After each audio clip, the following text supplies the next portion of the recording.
My husband left me, calling me a worthless incubator while I was 6 months pregnant. Now he's begging for my signature for his inheritance.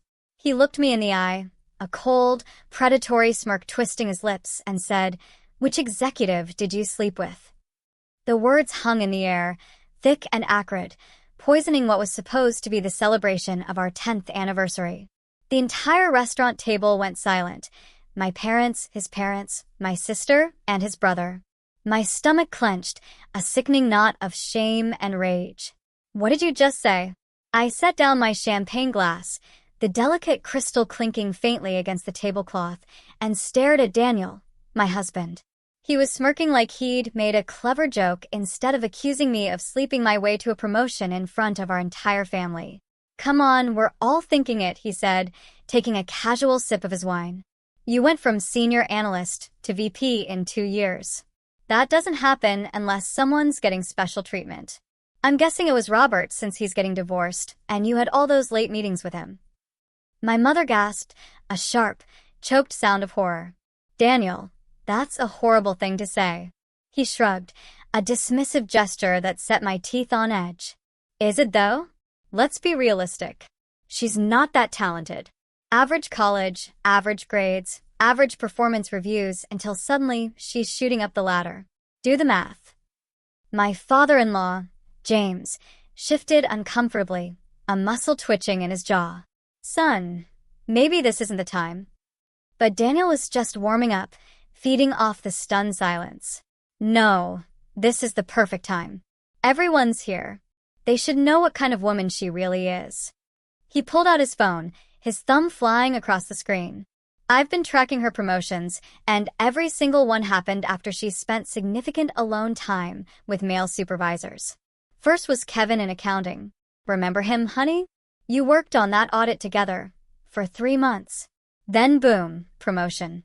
He showed a spreadsheet to the table, a chillingly detailed document. Then Gregory in operations. Another 3-month project. Another promotion. Now Robert, and look, she's a VP. The pattern is obvious.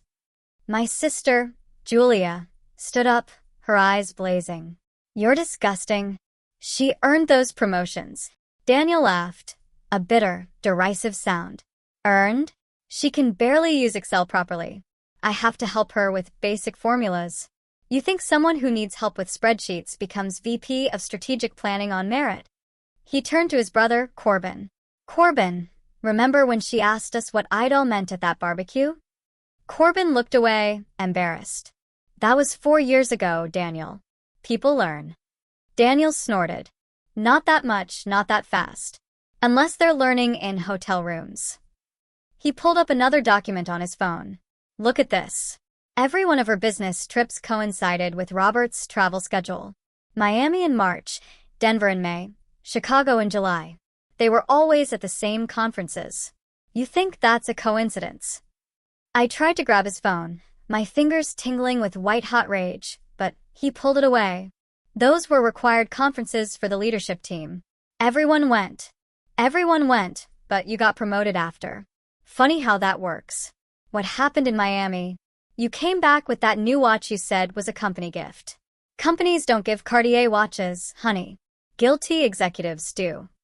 My mother-in-law started crying, her carefully applied makeup streaking down her cheeks. "Daniel, please stop this." He turned to her, his voice devoid of empathy. "Mom, you deserve to know who your daughter-in-law really is. She's using her body to climb the corporate ladder while I'm working honestly at my dad's company, making half what she makes. It's humiliating." His father interrupted, his voice low and strained. "Son, you work 3 days a week and spend the rest golfing." Daniel's face went red. "That's different. I'm networking. She's doing something else entirely." He stood up and addressed the whole restaurant, which was now watching, every diner a silent, horrified witness. "Everyone should know that my wife, who couldn't even get into business school on her first try, is now a VP at a Fortune 500 company. Does that make sense to anyone?" A woman at the next table, a stranger, spoke up. "Maybe she's just good at her job." Daniel laughed bitterly. "Good at her job? She brought home a presentation last week with spelling errors. spelling errors. And she's supposedly strategic planning for $1 billion company. Please. The only thing she's good at planning is which executive to target next. He turned back to me, his eyes gleaming with a malicious triumph. So, which one was it, Robert? Or maybe all three? Is that how you went from 60,000 to 200,000 in 5 years? My sister pulled out her phone, her fingers flying across the screen. Actually, Daniel, I have something interesting here. She showed the screen to everyone. This is from your company's website. It shows you as a junior sales associate, the same position you've had for 8 years. While your wife got promoted 4 times, you haven't moved up once. Daniel's face darkened. That's because I don't compromise my integrity. Julia continued. Really? Because I also have this email from your father to the CEO of his company. She read aloud. Please find a position for my son, Daniel. He's been struggling to meet basic targets, but we can't fire him for obvious reasons. The table went silent. Daniel's father grabbed the phone. Where did you get this? Julia smiled. Daniel has the lowest sales numbers in the company, but the highest salary for his position. Nepotism at its finest. She turned to me. Meanwhile, my sister graduated summa cum laude from her MBA program, which she completed while working full-time. She published 3 papers on strategic market analysis that are still cited in academic journals. Her previous company tried to counteroffer with a 30% raise to keep her. Daniel's mother looked at him, shocked. You said she barely graduated. Julia pulled up another document. This email is from 8 years ago, right when Daniel started at the company. His father wrote to the CEO asking him to create a position for Daniel because he'd failed at 2 other sales jobs. Julia scrolled down on her phone, reading more details while everyone at the table leaned in to look. Daniel's first-year performance review shows he missed every single quarterly target. Second year, same thing.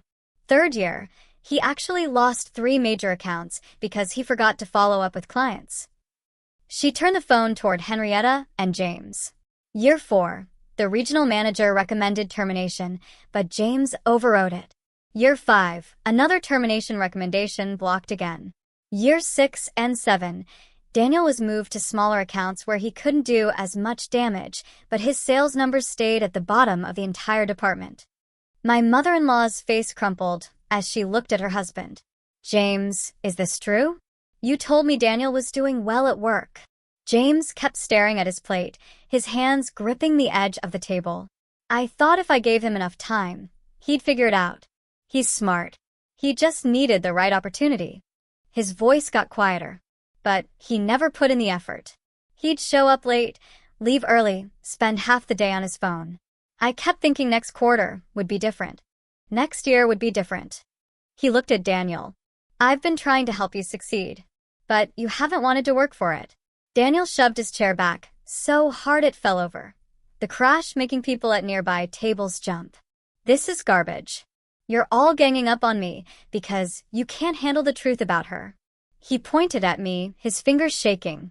Julia obviously made all this up to make me look bad. She probably hacked into the company server or something. This is a conspiracy to protect my cheating wife. The restaurant had gone completely silent now. Every single person watching our table, a woman 2 tables over, had her phone up, clearly recording everything. A man near the bar whispered something to his date while staring at us. The waiter who'd been approaching with our food backed away slowly toward the kitchen. I could feel my face burning hot, but I couldn't look away from Daniel's twisted expression. None of this is about me, he shouted louder. This is about her sleeping with her bosses to get promoted. Julia is just trying to change the subject because she knows I'm right. A man in a suit at the bar called out. Dude, your sister just showed everyone the actual emails. That's not made up. Daniel whirled toward him. Mind your own business. This is a family matter. The restaurant manager appeared next to our table, a thin man with glasses who looked deeply uncomfortable. Sir, I'm going to have to ask you to lower your voice. You're disturbing the other guests. He glanced around at the watching crowd. Perhaps you could take this discussion outside. Daniel ignored him completely. The emails prove nothing. My father was just being supportive. That's what good parents do. unlike her parents who probably pushed her into sleeping around to make up for her average abilities. My mother gasped and grabbed my father's arm. Actually, Julia held up her phone again. The emails prove everything. They show a pattern of special treatment, inflated salary, and protection from consequences. That's called nepotism, Daniel. It means you got everything handed to you while criticizing your wife for actually earning her success. My hands were shaking so badly, I had to grip the edge of the table to steady them. But I finally found my voice. I never cheated on you. Not once, not ever. My voice came out steadier than I expected, cutting through the noise. Every single promotion I earned came from years of hard work and proven results. I worked 60-hour weeks. I completed projects ahead of schedule. I brought in new clients and saved the company millions in efficiency improvements. Daniel laughed, but it sounded mean and sharp. Oh, please spare me the humble brag. I kept going, my voice getting stronger. I led the market analysis project that identified 3 new revenue streams. I restructured the entire strategic planning process, which increased our forecasting accuracy by 32%. I personally negotiated the partnership deal with Meridian Corporation that brought in $45 million in new business. The words poured out, all the accomplishments I downplayed for years to avoid making Daniel feel bad. I published research papers that are used in business school programs. I won the National Strategy Award 2 years ago. I was invited to speak at 4 industry conferences last year because people actually value my expertise. Julia pulled up my LinkedIn profile on her phone and turned it toward the table. Look at this. 3 published papers on strategic market analysis in peer-reviewed journals. Her MBA thesis won the Hutchins Award for Innovative Business Research. It's been cited in 73 other academic papers. She scrolled down. Here are recommendations from 5 different executives. Listen to what Robert wrote. Since Daniel's so obsessed with him, she read from the screen. Working with this strategist transformed our entire approach to market forecasting.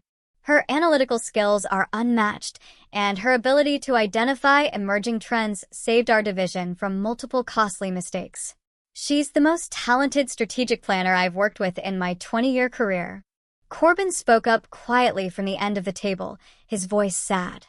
Daniel, sit down. You're making this worse. He looked at his father. I've known for years that Dad was covering for you at work. Everyone in the family knew, except Mom. He turned to me. I'm sorry. I should have said something a long time ago. Daniel's face went even darker. You too? My own brother's turning against me. But Corbin just shook his head. I'm not against you. I just think you need to hear the truth. You've been coasting on Dad's name while resenting your wife for actually working hard. That's not fair to anyone, especially not to her. Daniel refused to sit down. Instead, he turned to face the entire restaurant, spreading his arms wide. Everyone needs to know the truth. My wife is a cheating whore who slept her way to the top of a Fortune 500 company. His voice echoed through the space. She's a liar and a fraud, and everyone's being fooled by her fake credentials. The manager's face went red. Sir, I'm asking you to leave immediately. You cannot use that language in this establishment. Several diners started booing. A woman near the window stood up. Get out. Nobody wants to hear your garbage. Another man joined in. Your wife sounds amazing and you sound like a loser. More people started booing, some standing up and pointing toward the exit. My father, Ken, rose slowly from his seat, and something about the way he moved made everyone go quiet again. He's not a tall man, but right then he seemed to fill the entire space around our table. Daniel, you will never speak to my daughter that way again. His voice wasn't loud, but it carried absolute authority that I'd only heard a handful of times in my life. Not in public, not in private, not ever. Daniel actually took a step backward, his mouth opening and closing without sound. My father continued, I've watched you undermine her confidence for years. I've seen you diminish her accomplishments and make her feel small for being successful. I stayed quiet because she asked me to, because she loved you and wanted to make the marriage work. He moved closer to Daniel. But I will not stay quiet while you publicly humiliate her with baseless accusations. You owe her an apology, and you owe everyone at this table an apology. Daniel found his voice again. I don't owe anyone anything. She's the one who destroyed our marriage by sleeping around. The manager signaled to someone near the host stand. I'm calling the police if you don't leave right now. I grabbed my purse and pushed back from the table, my chair scraping against the floor loud enough to make nearby diners turn. The weight of every stare in the restaurant pressed against my back, but I kept my chin up and my eyes forward. I refused to give Daniel the satisfaction of seeing me fall apart in front of everyone. My hands shook as I slung my purse over my shoulder, but I forced my legs to move steadily toward the exit. Julia appeared at my side instantly, her hand firm on my elbow, guiding me through the maze of tables while my parents scrambled to gather their coats. Behind us, I heard Daniel's voice rising again. Something about how I was running away, because I knew he was right. But the manager's sharp response cut him off. The scene at the restaurant is a stark portrayal of narcissistic rage and projection, with Daniel publicly attacking his wife's career achievements by accusing her of infidelity, a classic tactic to diminish and control. His insecurity, fueled by his own professional failures and reliance on nepotism, as exposed by Julia, manifests as a desperate need to tear down his wife's success. Julia's strategic intervention, armed with documented evidence, skillfully turns the tables, exposing Daniel's hypocrisy and James's enabling behavior, thereby shifting the narrative from Olive's supposed infidelity to Daniel's profound professional and personal shortcomings. This public display of support from her family and strangers marks a turning point, providing Marcia with the external validation and strength to confront the abuse. The cool night air hit my face as we pushed through the restaurant doors, and I kept walking, kept my spine straight, kept my breathing measured, even though my chest felt like it was caving in. I made it all the way to the parking lot before my knees buckled. My mother caught me as I collapsed against the side of Julia's car, her arms wrapping around me while 10 years of holding everything together finally shattered. The sobs came in huge, gasping waves that I couldn't control, couldn't stop, couldn't hide anymore. My mother's coat smelled like her perfume, and I buried my face in it like I was 6 years old again. Julia stood guard a few feet away, her phone pressed to her ear, her voice crisp and professional as she explained to someone that she needed an emergency appointment for her sister tomorrow morning. First thing, it couldn't wait. My father paced near the parking lot entrance, watching the restaurant doors like he expected Daniel to come after us. His jaw was clenched so tight I could see the muscle jumping even from where I sat, crumbled on the ground. Every few seconds, another sob would tear through me, and my mother would hold tighter, rocking me slightly, whispering that it was okay, that I was safe now, that everything would be okay, even though we both knew nothing was okay. My father finally stopped pacing and crouched down next to me, his hand gentle on my shoulder.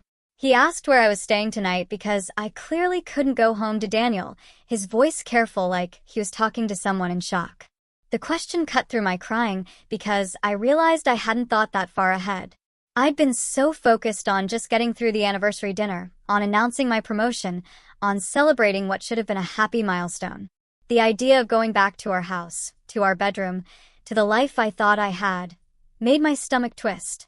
I couldn't picture walking through that door knowing what Daniel really thought of me, knowing he'd spent years building this twisted narrative in his head while I worked late and traveled for conferences and earned every single promotion through actual merit. My mother's arms tightened around me as another wave of tears hit, and I heard myself make a sound that didn't seem human. Julia ended her call and knelt down in front of me, taking both my hands in hers. She insisted I stay at her apartment, and then she said something that made me look up through my tears. She'd been collecting evidence of Daniel's behavior for months. Documentation of his increasingly bitter comments about my career, screenshots of his social media posts, records of things he'd said to family members.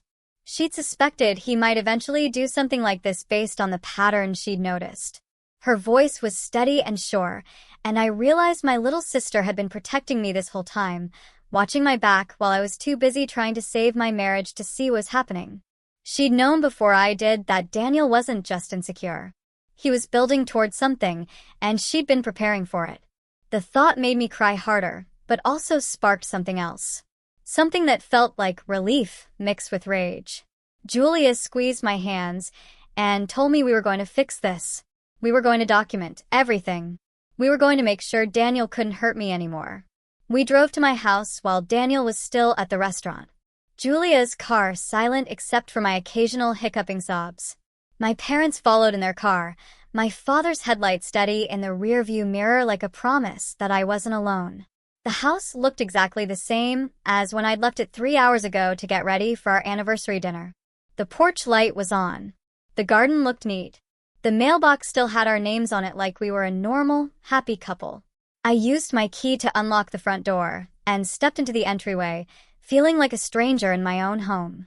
Everything looked different now, tainted by what I knew about Daniel's thoughts, his tracking, his accusations. I moved quickly through the living room toward our bedroom, Julia right behind me with an empty suitcase she'd grabbed from her trunk. My mother went to the kitchen to make tea like that would somehow fix this. My father stood in the hallway, his presence solid and protective. I grabbed clothes from my dresser, without really looking at what I was taking, just shoving things into the suitcase. Underwear, bras, socks, jeans, work clothes, my favorite sweater. I moved to the bathroom and swept toiletries into a bag, my toothbrush, face wash, makeup, the expensive moisturizer I'd bought with my last bonus. Everything felt mechanical, like I was watching myself from outside my body. Julia worked alongside me, opening drawers, checking closets, asking if I wanted this or that. When I moved to Daniel's side of the bedroom to grab my phone charger from the nightstand, I noticed his laptop sitting open on his desk. The screen was still lit, showing a spreadsheet with dates and locations. My hands froze on the charger cord. I walked over to the desk and stared at Daniel's laptop, my breath catching as I recognized my work calendar recreated in obsessive detail. He had spreadsheets documenting every business trip I'd taken over the past 3 years, every late meeting, every conference I'd attended. The columns were labeled with headers like location, duration, male colleagues present, and promotion timeline. He'd color-coded everything. Red for trips that happened within 3 months of a promotion, yellow for regular business travel, green for local late meetings. The entire screen was mostly red and yellow. I scrolled down and found more tabs, each one dedicated to a different executive I'd worked with. Kevin from accounting had his own spreadsheet tracking the audit project we'd done together 4 years ago. Gregory from operations had detailed notes about our collaboration on the supply chain initiative. Robert had the most extensive documentation, including screenshots of his LinkedIn profile, notes about his divorce filing date, and a list of every conference we'd both attended with hotel names and dates highlighted. Julia appeared at my shoulder and immediately pulled out her phone. She started photographing everything on the laptop screen, her movements quick and efficient like she'd done this before. She clicked through Daniel's browser history, and I watched her face harden as she found the websites he'd been visiting. Men's rights forums with threads about exposing unfaithful wives. Discussion boards where users encouraged each other to gather evidence and confront their partners publicly. Posts filled with paranoid theories about successful women and how they must be sleeping their way to the top because women couldn't possibly earn promotions on merit. Julia photographed it all, her jaw clenched, her eyes scanning each page with laser focus. She found Daniel's post under a username I didn't recognize, asking for advice on how to expose his wife's affairs at a family dinner, asking what kind of evidence would be most convincing, asking if he should confront her privately first, or go straight to public humiliation. My phone started buzzing in my pocket, the vibration insistent against my hip. I pulled it out and saw texts from Henrietta flooding the screen. "I'm so sorry about Daniel's behavior. Please give him another chance. He's under so much stress at work. He didn't mean what he said. He loves you. We can work this out as a family." The messages kept coming, each one making excuses, each one asking me to forgive him, each one pretending that what happened at the restaurant was just a misunderstanding instead of a calculated public attack. I stared at the screen, feeling nothing but exhaustion. My mother-in-law had watched her son accuse me of being a whore in front of dozens of people, and her response was to ask me to give him another chance because he was stressed. The phone buzzed again with another message, and I turned it off completely, the screen going black in my hand. I finished packing with renewed focus, grabbing important documents from the file cabinet in our home office.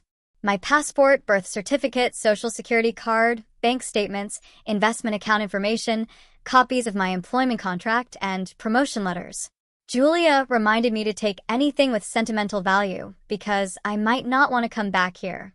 I grabbed the photo album from my college graduation, the jewelry box my grandmother left me, the framed picture of my parents from their wedding. I left behind the wedding photos of Daniel and me, the vacation pictures from trips we'd taken, the anniversary gifts he'd given me over the years. Those belonged to a marriage that I now realized had been dying for a long time, killed slowly by his resentment and insecurity, while I was too busy working to notice. We loaded everything into Julia's car, and I took one last look at the house before climbing into the passenger seat. My father squeezed my shoulder through the car window and promised he'd check on the house tomorrow. Make sure Daniel didn't do anything stupid when he came home and found my things gone. At Julia's apartment, I collapsed onto her couch while she made coffee and pulled out a thick folder from her desk drawer. She sat down next to me and opened the folder, revealing months of evidence she'd been compiling. Emails from Daniel's coworkers at his father's company complaining about his lack of effort, about missed deadlines and lost clients. Performance reviews showing declining results year after year, with notes from managers recommending performance improvement plans that were never implemented because of James' interference.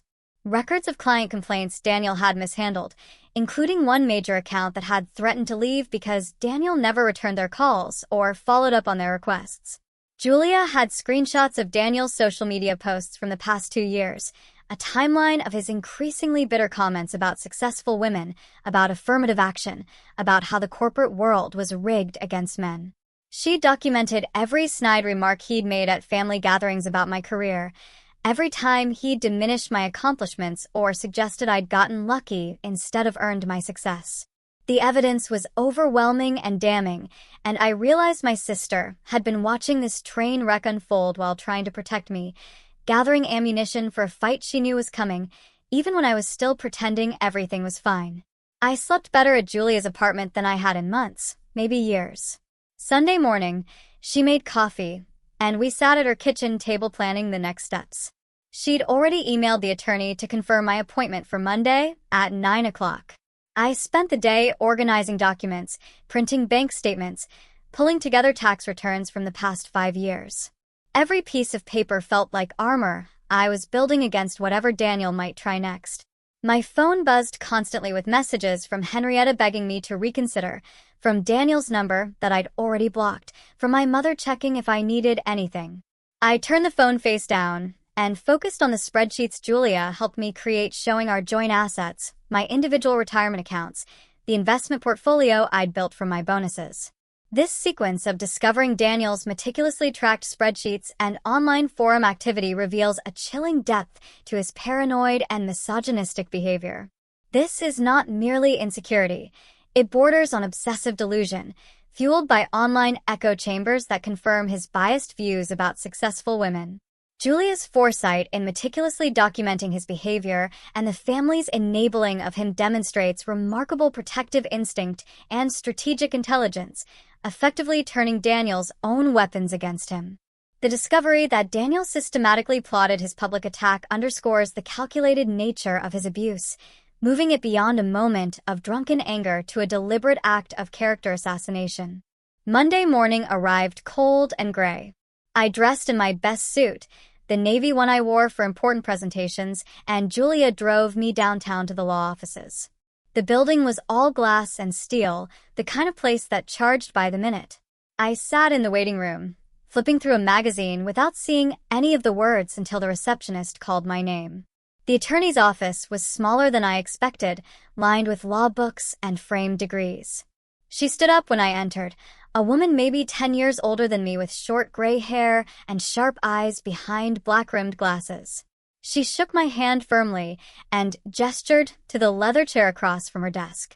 I sat down and placed my folder of documents on my lap, suddenly aware of how fast my heart was beating. She opened a yellow legal pad and uncapped a pen. She asked me to start from the beginning. So, I told her about the anniversary dinner, about Daniel's accusations in front of our families, about the spreadsheets he'd created tracking my work schedule. I showed her the photos Julia had taken of Daniel's laptop, the evidence of his forum posts, the pattern of obsessive monitoring. She took notes without interrupting, her expression neutral and professional. When I finished, she leaned back in her chair and tapped her pen against the pad. She explained that Daniel's public accusations could actually strengthen my position, especially with multiple witnesses who could testify he made false claims about my professional conduct. She asked if I wanted to pursue defamation charges alongside the divorce. The question hung in the air between us while I considered it.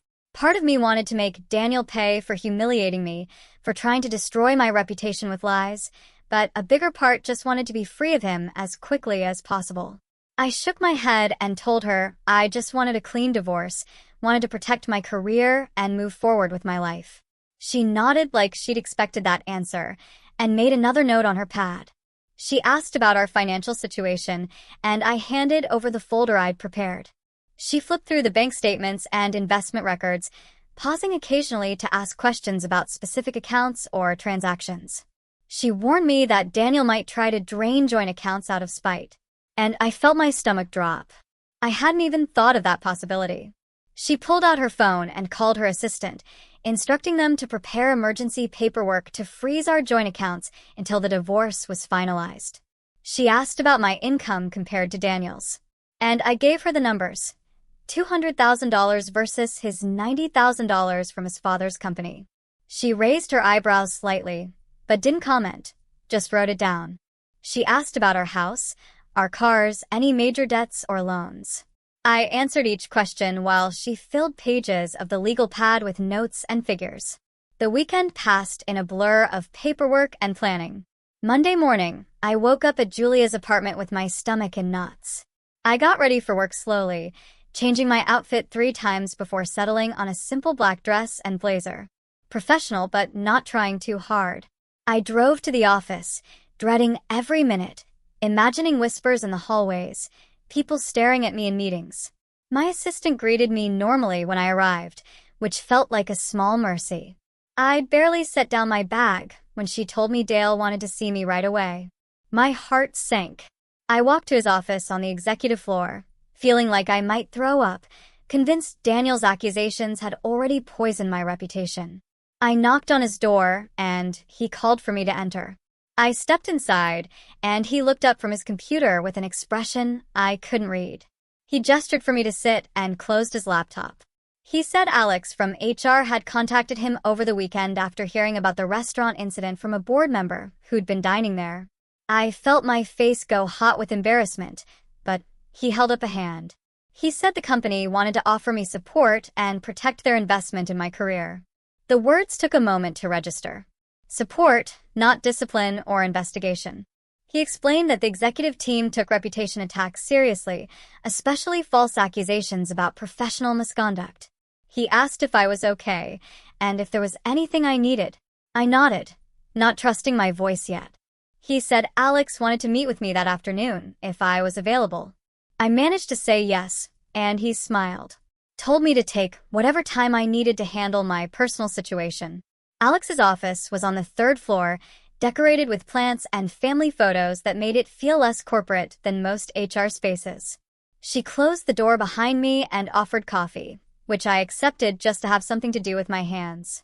She sat across from me and explained that the company had strict policies against exactly what Daniel had accused me of, and they maintained detailed documentation of all promotion decisions specifically to defend against such claims.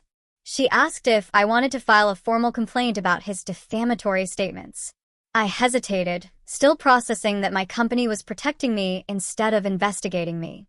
She explained they took these situations seriously because false accusations could damage both the employee and the company's reputation. I asked what filing a complaint would involve, and she outlined the process, the documentation they would need, the potential outcomes. I pulled out my phone and showed her the evidence I'd already gathered: my complete employment history, performance reviews dating back 5 years, project outcomes with measurable results, business case analyses I'd written that led to each promotion. She transferred the files to her computer and opened them one by one, nodding as she read. She pulled up my personnel file and showed me page after page of documentation. Every promotion decision had been reviewed by multiple executives, justified with specific performance metrics approved by committees. My file was spotless. She pointed out notes from various managers praising my strategic thinking, my analytical skills, my leadership during complex projects. She showed me the scoring rubrics used to evaluate candidates for advancement, where I'd consistently ranked at the top. Every piece of evidence contradicted Daniel's narrative completely. I left work feeling lighter than I had since the anniversary dinner. Julia ordered pizza for dinner, and we ate it straight from the box while watching mindless television. Around 8 o'clock, someone knocked on the apartment door. Julia looked through the peephole, and her expression hardened. She told me it was Daniel. My heart started racing, and I moved away from the door. He knocked again, louder this time, and called my name through the door. Julia called out that I wasn't interested in talking, and he needed to leave. He raised his voice, saying I'd turned his whole family against him, that his father was threatening to fire him because of the embarrassment I'd caused. Julia dialed and put the phone on speaker. The dispatcher answered, and she gave the address. Said her sister's estranged husband was harassing them and refusing to leave.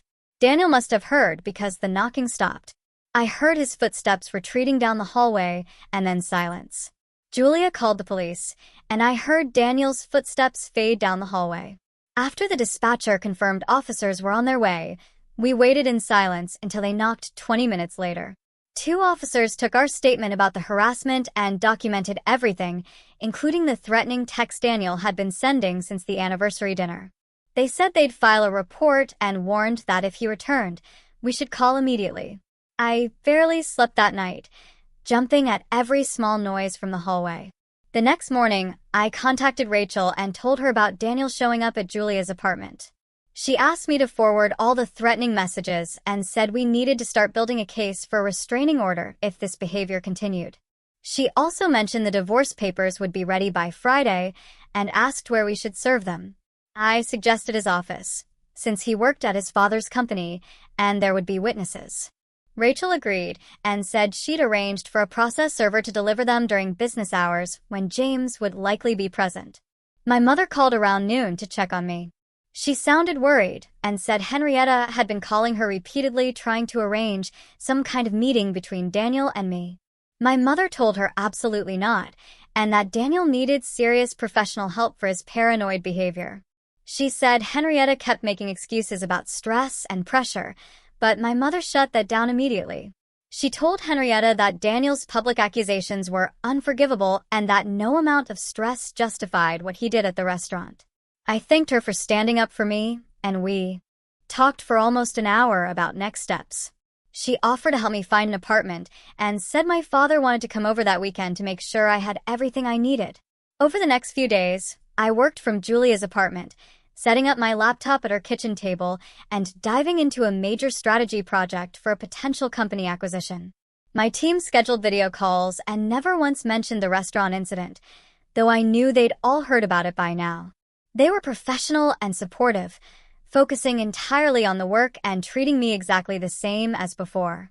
The project was complex and demanding, which actually helped because it gave me something to focus on besides the divorce. I spent 12-hour days analyzing market data, building financial models, and preparing presentations for the executive team.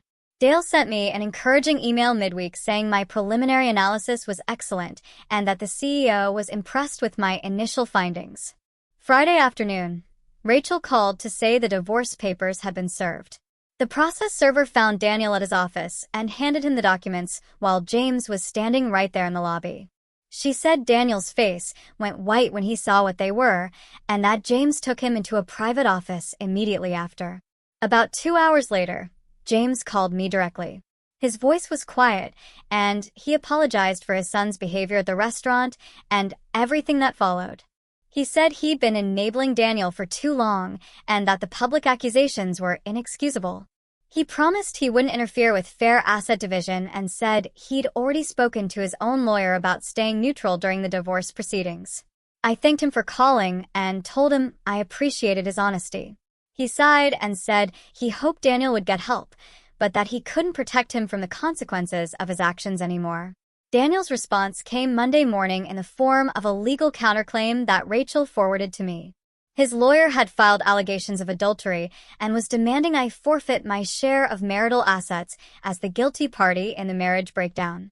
The document listed all the same accusations Daniel had made at the restaurant, citing my business trips and late meetings as evidence of affairs with multiple executives. Rachel called me after I'd had time to read through it, and she was actually laughing. She said Daniel's lawyer was either completely incompetent or hadn't listened to a word Daniel told him, because accusations like this required actual proof.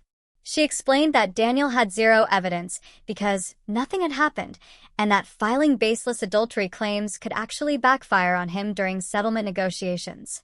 I gathered everything Rachel requested for our response. My work phone records showing every call I'd made and received for the past 3 years. Complete company email logs that HR had pulled for me, showing all my correspondence with colleagues, including the executives Daniel accused me of sleeping with. Security badge data from our office building that tracked exactly when I entered and left work each day, proving I was never at hotels or secret meetings during the times Daniel claimed. Every single piece of documentation contradicted his timeline and his accusations. Rachel reviewed everything and said it was perfect, that we could prove my actual whereabouts for every instance Daniel cited in his counterclaim. She was already drafting a response that would demolish his adultery allegations with hard data. The unwavering support from Marcia's company, manifested in Dale's offer of support and Alex's detailed documentation of her promotions, illustrates the importance of an ethical organizational culture in protecting employees from reputational damage and false accusations. This professional validation stands in stark contrast to Daniel's domestic abuse. Julia's continued strategic support, including documenting Daniel's harassment and orchestrating the serving of divorce papers, highlights the critical role of social support systems in overcoming abuse. The legal strategy, particularly freezing joint accounts and exposing Daniel's baseless counterclaims with irrefutable evidence, demonstrates a proactive and data-driven approach to combating domestic abuse and defamation, ensuring Marcia's financial and professional security. While dealing with the legal battle, Julia helped me apartment hunt during evenings and weekends. We looked at 6 different places before finding a beautiful one-bedroom in a building with excellent security features. The apartment had a doorman, security cameras in all common areas, and required key card access to get past the lobby. The rent was higher than I'd planned, but I could afford it with my salary, and I needed the peace of mind. I signed the lease that same day and arranged to move in 2 weeks later. Julia came with me to buy basic furniture, and we spent a Saturday picking out a couch, bed frame, and kitchen table. It felt good to choose things that were completely mine, not shared with Daniel or compromised to match his preferences. The following weekend, I went to the house I'd shared with Daniel to start packing my belongings. I brought Julia and my father with me for support, and in case Daniel tried anything. When we arrived, Daniel was standing in the driveway with his arms crossed.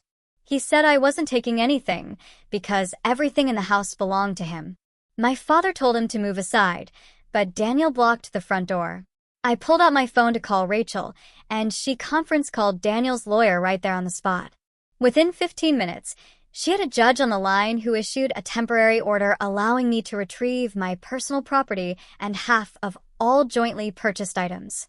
She emailed the order to Daniel's lawyer, who had to read it out loud to Daniel while we all stood there waiting. Daniel's face turned red, but he moved away from the door. We went inside, and I started in the bedroom, packing my clothes, jewelry, and personal items into boxes. Daniel followed me from room to room, making snide comments about how I was stealing from him. My father finally told him to either leave the house or shut up, and Daniel retreated to the garage. Julia helped me sort through the living room, and we divided furniture based on who had paid for what. I took the bookshelf I'd bought before we got married, the desk I used for work, and several pieces of art I'd inherited from my grandmother. Daniel came back inside when we started loading my father's truck and tried to grab a lamp I was carrying. My father stepped between us and told Daniel that if he touched me or my property again, he'd call the police. Daniel backed off, but stood there glaring while we made 3 trips to load everything. By the time we finished, I felt exhausted, but relieved to have my things out of that house. My father arrived with a rental truck the next morning, and Corbin showed up right behind him. Daniel stood in the driveway with his arms crossed and a mean look on his face, but he didn't try to stop us this time. We worked quickly, loading boxes and furniture into the truck while Daniel watched from the garage doorway. Corbin carried the heavy stuff without being asked and kept shooting guilty looks at his brother. After we loaded the 3rd box, Corbin pulled me aside near the truck. He looked embarrassed and kept his voice low, so Daniel wouldn't hear. He said he should have said something years ago about how Daniel talked about me behind my back. He told me Daniel had always been jealous of anyone who did better than him, even back in high school when Corbin made varsity and Daniel didn't. He said he was glad I was getting out and that I deserved so much better than his brother ever gave me. I thanked him and we went back to loading boxes. By noon, the truck was full, and my father drove it to my new apartment across town. The building had a doorman who helped us unload everything into the elevator. My apartment was on the 8th floor with big windows that let in tons of light. Julia met us there with cleaning supplies and helped me unpack the kitchen boxes first. We worked all afternoon setting up furniture and hanging curtains. By evening, the place started to feel like mine. I stood at the window looking out at the city lights and felt something lift off my chest. For the first time in years, I could breathe without worrying about Daniel's mood or whether my good news would make him angry. I realized how much energy I'd spent trying to make myself smaller, so he wouldn't feel bad about himself. I'd stopped talking about work promotions at home and learned to downplay my achievements, so he wouldn't sulk for days. I'd even turned down speaking opportunities because Daniel said it made him look bad when his wife was more successful than him. Now I had my own space where I could be proud of what I'd accomplished without apologizing for it. Monday morning, Dale sent me a message asking if I was free for lunch. We met at a restaurant near the office, and he ordered us both the special without asking what I wanted, which normally would annoy me, but somehow felt comfortable with him. He told me the executive team wanted to offer me a new project leading strategic planning for a major acquisition the company was considering. The target company had operations in 6 states, and the deal was worth over $300 million. He said my analysis work on the last 2 acquisitions had been outstanding, and everyone agreed I was the right person to lead this one. He looked me straight in the eye and said my work spoke for itself, and the executive team had complete confidence in my abilities. I felt tears start but blinked them back and thanked him. He said I should take the rest of the day to review the preliminary materials, and we'd kick off the full project team on Wednesday. Walking back to the office, I felt excited about work in a way I hadn't in months. I dove into the acquisition project with everything I had. The team included people from finance, operations, legal, and IT, all of them smart and eager to collaborate. We spent the first week mapping out the target company structure and identifying potential risks. My colleagues asked good questions and built on each other's ideas instead of competing for credit. One woman from finance stayed late with me going through their balance sheets, and we ordered pizza and worked until 9 o'clock. She told me she'd heard about what happened at my anniversary dinner and said her ex-husband had been the same way about her career. We talked about how some men just couldn't handle their wives being successful and how much better life was without that constant resentment. I went home to my new apartment feeling energized instead of drained. The next morning, Rachel called with an update. She said Daniel's lawyer had contacted her recommending that Daniel drop the adultery claims. They had zero evidence because nothing had happened, and continuing with those accusations would only make Daniel look worse in court. Rachel was negotiating a straightforward asset division based on our prenuptial agreement. I'd completely forgotten about the prenup we signed before marriage. Daniel's father had insisted on it, and at the time, I thought it was insulting, but now I was grateful. The agreement protected assets each of us brought into the marriage and earned individually during it. Since I out-earned Daniel by a lot, this worked heavily in my favor. My retirement accounts, investment portfolio, and the bonuses I'd saved were all mine. Daniel would keep his trust fund from his grandfather and whatever he'd managed to save from his salary.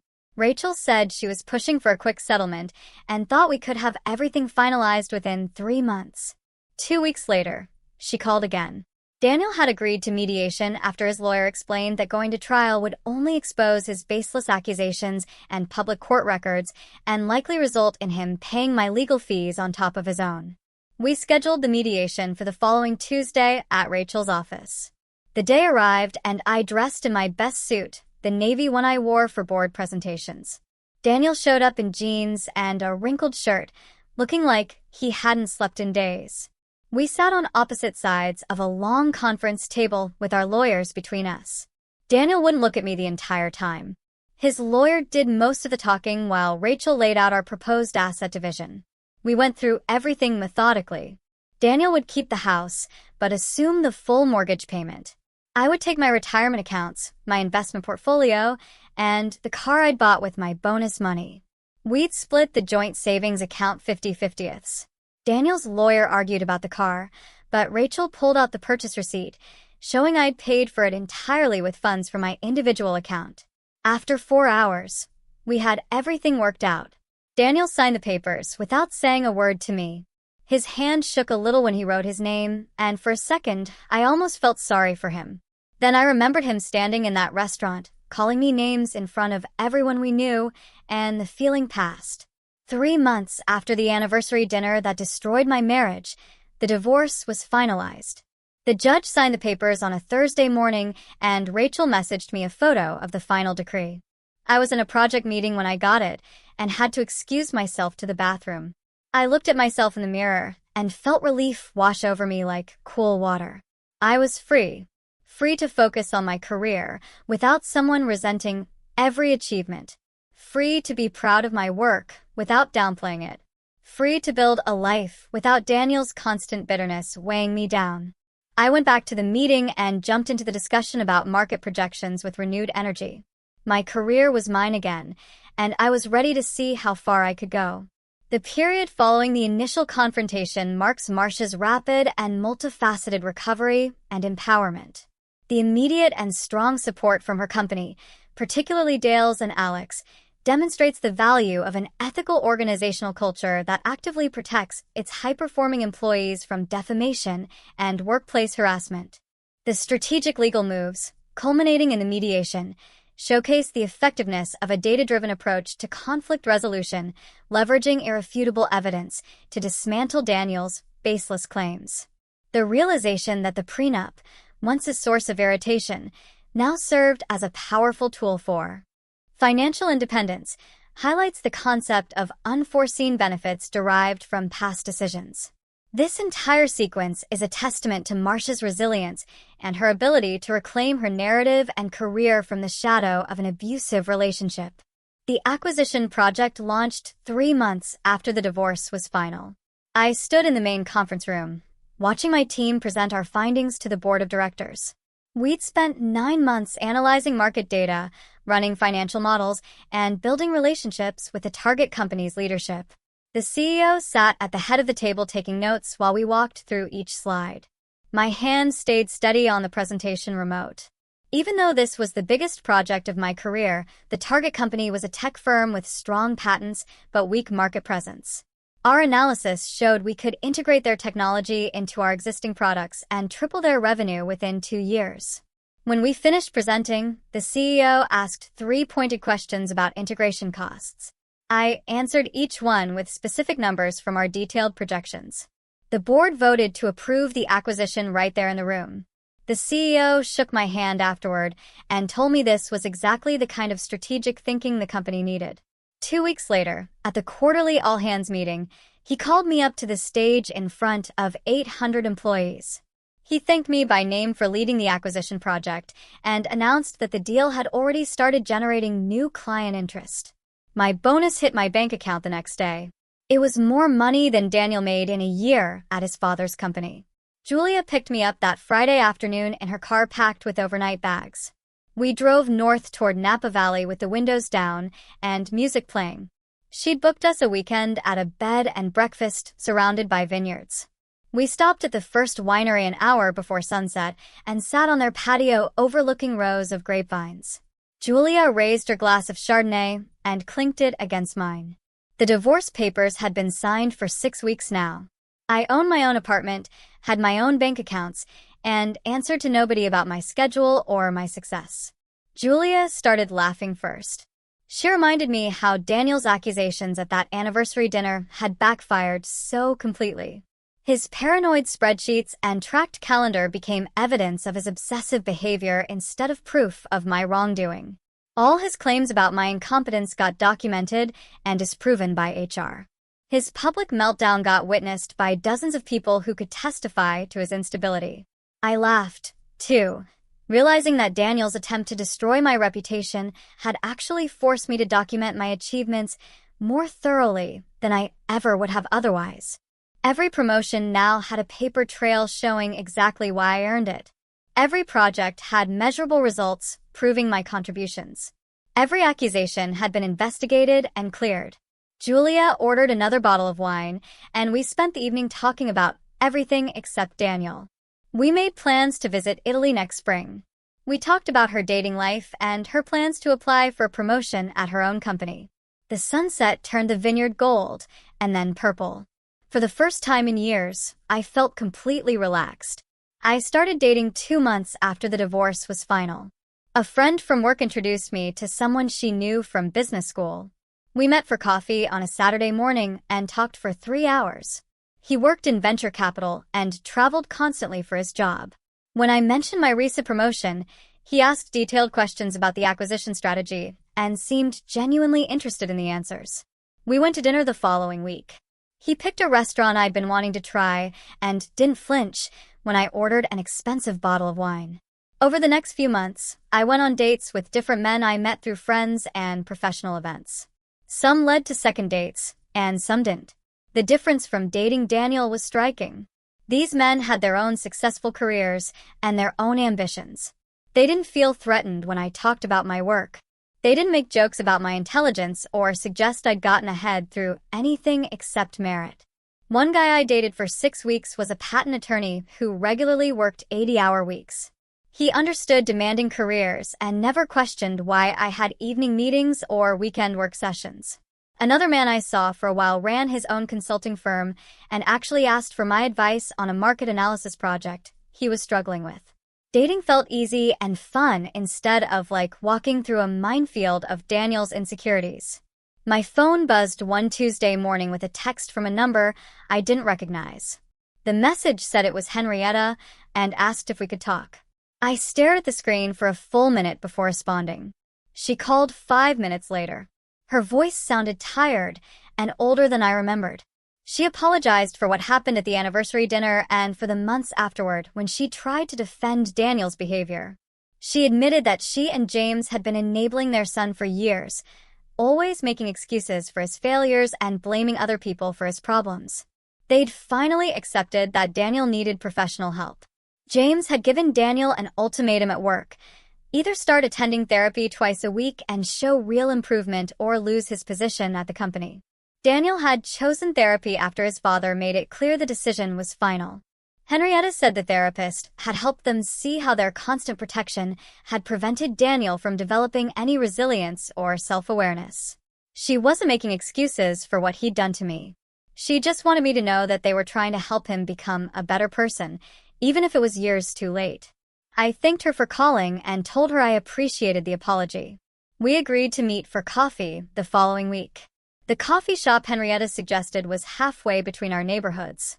I arrived first and ordered a latte, then sat at a corner table watching the door.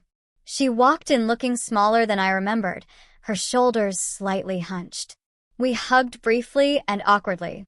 For the first 20 minutes, we talked about neutral things like her garden and my new apartment. Then she brought up Daniel again. She didn't ask me to forgive him or to reconsider the divorce. She just wanted me to understand that she felt terrible about how things had ended. I told her the truth. I didn't hate her. She'd been caught in an impossible situation that night at the restaurant, watching her son publicly humiliate his wife. But I also couldn't pretend we'd ever be close again. She was Daniel's mother first and always would be. That meant there would always be a barrier between us. We couldn't have the kind of relationship where we called each other for advice or met for lunch regularly, but we could be polite and respectful if we ran into each other. She nodded and said she understood. We finished our coffee and hugged again before leaving. It felt like closing a door gently instead of slamming it. 6 months passed after I moved out of the house I'd shared with Daniel. My career kept getting stronger. The acquisition I'd led was performing even better than projected, and I'd been assigned 2 more major projects. My apartment was decorated exactly how I wanted it, with modern furniture and artwork I'd chosen myself. I was seeing someone new, a software executive I'd met at an industry conference. He traveled as much as I did and understood the demands of a high-pressure career. When I told him about a difficult negotiation I was handling, he listened carefully and asked smart questions. When I succeeded at something, he celebrated with me instead of finding ways to diminish it. He thought my ambition was attractive instead of threatening. We'd been dating for 3 months, and it felt easy in a way my marriage never had. No walking on eggshells about my success. No downplaying my achievements to protect someone's ego. No constant low-level anxiety about whether my next promotion would trigger another crisis. I could just be myself completely. My life had become exactly what I'd worked for without anyone trying to tear it down. The company called an executive meeting for a Monday morning in late September. I walked into the conference room expecting another quarterly review. Instead, the CEO announced a major restructuring that would create a new senior vice president role overseeing strategic planning across multiple divisions. He looked directly at me and said they wanted to offer me the position. The promotion came with expanded responsibilities, a significant raise, and a seat in the senior leadership meetings where company direction got decided. I accepted immediately. Later that day, I sent a group text to my parents and Julia sharing the news. My phone started ringing within seconds. My mother called first, crying happy tears. Julia sent a string of celebration emojis. My father left a voicemail saying how proud he was. That evening, I went to dinner with the software executive I'd been dating. He ordered champagne without me asking and toasted to my success. Nobody questioned how I'd earned it. Nobody suggested I'd compromised anything to get ahead. Nobody made me feel like I needed to apologize for being good at my job. Everyone around me just celebrated. The professional conference was in Chicago in early November. I was scheduled to speak on a panel about strategic market analysis. I arrived at the convention center early to review my notes and ran straight into Daniel in the main lobby. He looked terrible. His suit was wrinkled and hung loose on his frame like he'd lost weight. Dark circles shadowed his eyes, and his hair needed cutting. He stopped walking when he saw me. For a few seconds, we just stood there 3 feet apart while conference attendees streamed past us. He opened his mouth like he wanted to say something. I could see him forming words, probably an apology or an explanation. I gave him a brief nod, the kind you'd give any professional acquaintance, and walked past him toward the conference rooms. I didn't look back. There was nothing he could say that would matter now. That part of my life was finished. Julia called me 2 weeks later while I was working late at the office. She'd heard through Corbin that Daniel had been fired from James' company. Apparently, he'd shown up drunk to an important client meeting and made inappropriate comments to the client's wife. James had tried to help him for years, covering for missed deadlines and poor performance, sending him to therapy, giving him chance after chance to improve, but he finally had to prioritize the business over his son. The company couldn't afford to keep losing clients because of Daniel's behavior. Corbin said their father had actually cried when he made the decision to fire Daniel, but he'd had no choice. The business employed 40 people whose families depended on those jobs. Julia asked if I felt bad for Daniel. I thought about it for a minute. Part of me did feel sorry for him. He destroyed his marriage, his career, and his relationship with his family because he couldn't handle his own insecurity. But mostly, I just felt grateful. Grateful I'd gotten out when I did. Grateful I hadn't wasted more years trying to make him feel better about himself. Grateful I'd built a life where my success was celebrated instead of resented. Daniel's problems had never actually been about me. They'd always been about his refusal to work on himself, to face his own failures, to build something instead of tearing other people down. I'd spent 10 years trying to make myself smaller, so he could feel bigger. Now I was done shrinking. This entire section traces Marsh's journey of post-traumatic growth and self-actualization. Her career achievements, fueled by her inherent talent and now unhindered by Daniel's sabotage, culminate in a significant promotion and professional recognition. The subsequent dating experiences highlight the difference between relationships built on insecurity and those founded on mutual respect and shared ambition, demonstrating the healing power of supportive partnerships. Henrietta and James's belated acknowledgement of their enabling behavior and Daniel's entry into therapy signify a potential shift in their family dynamics, however late. Marcia's final encounter with Daniel, where she simply walks past him, is a powerful symbolic act of detachment and emotional liberation, signifying that he no longer holds power over her. His ultimate downfall, due to his unaddressed issues, serves as a natural consequence, rather than an act of Marcia's revenge, underscoring that true justice often arises from accountability. I started dating someone I met through a professional networking event about 8 months after my divorce became final. His name was Nathan, and he worked as a financial consultant for a different Fortune 500 company. We met at a panel discussion about market trends and ended up talking for 2 hours after the event ended. He asked intelligent questions about my work and seemed genuinely interested in my strategic planning projects. When I mentioned my recent promotion to senior vice president, he congratulated me without any hint of jealousy or skepticism. Our first real date was dinner at a small Italian restaurant where we talked about our careers, our families, and what we wanted from life. He told me about building his consulting practice from the ground up and the satisfaction he got from helping companies solve complex financial problems. I share my experience with the divorce and Daniel's accusations. Nathan listened carefully and said any man who felt threatened by his partner's success had serious insecurity issues that had nothing to do with the partner. We started seeing each other regularly after that. He had his own demanding career with frequent travel and long hours, but he never once complained when I worked late or had to fly out for business meetings. Instead, he'd text me good luck messages before important presentations and want to hear all about my projects when we got together.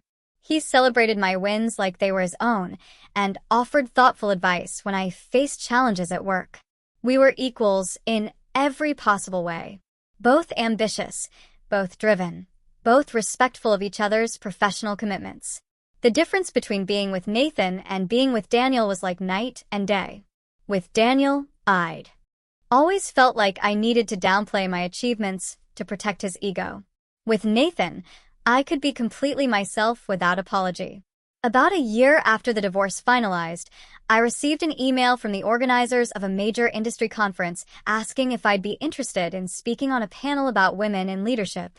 They'd heard about my career trajectory and thought my perspective would be valuable for other women facing similar challenges in male-dominated industries. I agreed immediately. The conference was held at a huge convention center downtown with thousands of attendees from companies across the country. My panel was scheduled for the second day in one of the larger ballroom spaces. I sat with 3 other female executives as we discussed our experiences climbing corporate ladders, facing discrimination, and dealing with colleagues who questioned our qualifications. When it was my turn to speak, I decided to share the story about Daniel's public accusations at our anniversary dinner.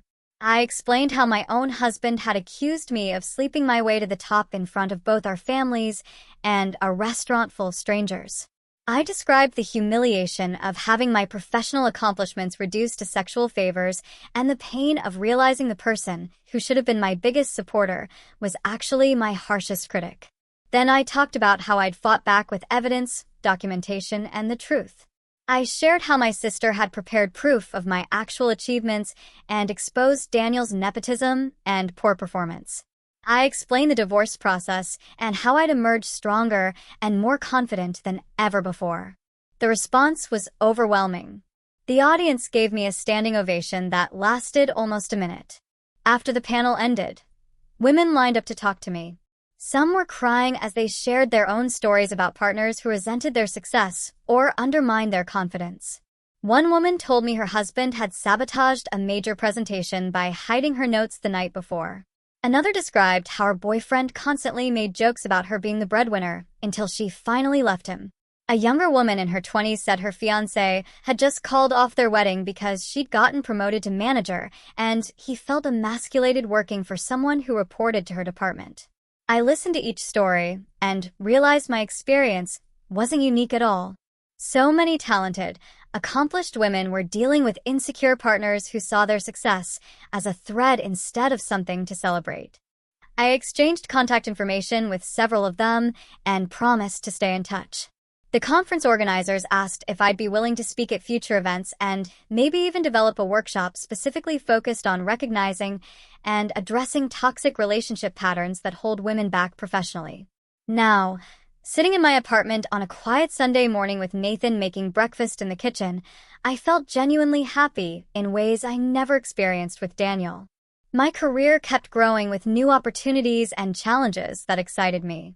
My relationships were healthy and supportive with people who wanted me to succeed. I'd learned that my success was something to celebrate loudly, not apologize for quietly. Life had turned out better than I ever imagined it could be during those dark days right after the anniversary dinner when my marriage imploded so publicly. This narrative delves into the insidious nature of spousal sabotage driven by insecurity and the empowering journey of reclaiming one's professional and personal identity. Marcia's triumph over Daniel's misogynistic attacks, fueled by strategic preparation and unwavering support, offers a compelling story of resilience. The story highlights the societal pressure on women to downplay their achievements to preserve male ego. What societal norms or personal insecurities do you believe contribute to this dynamic, and how can individuals and communities better support women in celebrating their professional success without fear of backlash?